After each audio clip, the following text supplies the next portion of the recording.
ಅವರೇನು ನಿಮ್ಮದು ಕೆಲಸ ಮಾಡೋದಿಲ್ಲ, ಅವರು ರೋಜಾ ಮಾಡ್ಕೊತ ಹೋಗೋರೆ ಅದಾರ.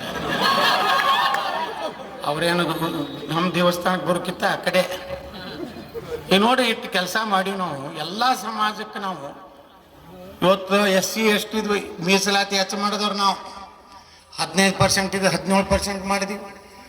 ST ಜನಾಂಗ ವಾಲ್ಮೀಕಿ ಜನಾಂಗಕ್ಕೆ 3% ಇದ್ದೀವಿ, 7% ಮಾಡಿದೀವಿ.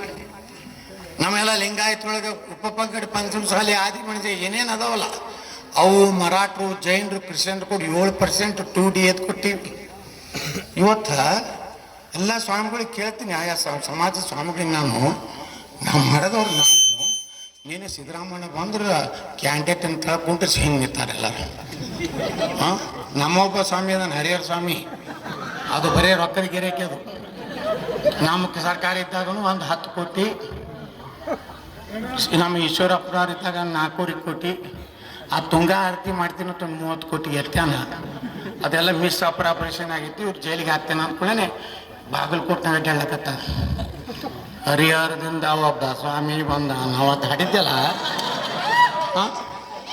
ಈಗ ಅವ್ರು ಸಿದ್ದರಾಮಯ್ಯ ಬೆಂಬಲ, ಕಾಂಗ್ರೆಸ್ ಬೆಂಬಲ, ಇವ್ರ ಕೆಲಸ ಸ್ವಾಮಿಗಳದು ಓಪನ್ ಆಗಿ. ಅಲ್ಲಿ ಸಿದ್ದೇಶ್ವರಿಗೆ ಭೇಟಿಯಾಗಿಲ್ಲ, ಅಪಾಯಿಂಟ್ಮೆಂಟ್ ಕೊಡೋದಿಲ್ಲ, ಪ್ರಹ್ಲಾದೇಶ್ವರ್ ಕೊಡೋದಿಲ್ಲ ಅಂದ್ರೆ ನೀವು ಹೋಗ್ಬೇಡ ಅಂತ ಹೇಳ್ತೀನಿ. ಅವ್ನ ಬಳಿ ಅದಕ್ಕೆ ಹೋಗ್ತೇವೆ. ಅದಕ್ಕೆ ಹೋಗ್ತೀರಿ ಅದು ಇಲ್ಲಿ ಭಾಗದಾಗ ಏನಾದರೂ ನಮ್ಮ ಸಮುದಾಯಗಳಿಗೆ ನ್ಯಾಯ ಕೊಟ್ಟವ್ರು ಕೂಡಲ ಸಂಗಮ ಸ್ವಾಮಿ ನೇತೃತ್ವದಲ್ಲಿ ಭಾರತೀಯ ಜನತಾ ಪಾರ್ಟಿ ಸರ್ಕಾರ ಬಂಧುಗಳೇ. ಇವತ್ತು ನಮ್ಮ ಜಾತಿ ಪಾತಿ ಇವೆಲ್ಲ ಬಿಡ್ರಿ.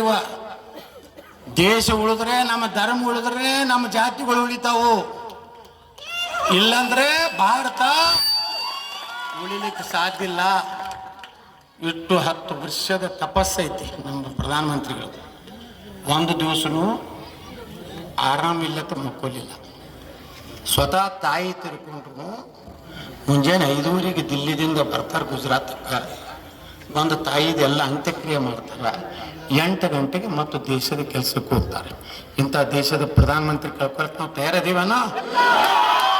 ಏನಾರು ಒಂದು 5 ಗ್ಯಾರಂಟಿ ಕೊಟ್ಟಾರ, ಇಲೆಕ್ಷನ್ದಾಗ ಒಂದು 2,000 ರೂಪಾಯಿ ಒಂದು ಓಟಿ ಕೊಟ್ಟಾರ ಅಂತೇಳಿ ಒಂದು ರತ್ನವನ್ನು ಕಳ್ಕೊಂಡ್ರೆ ದೇಶ ಇನ್ನು ಮುಂದೆ ಉಳಿದಿಲ್ಲ.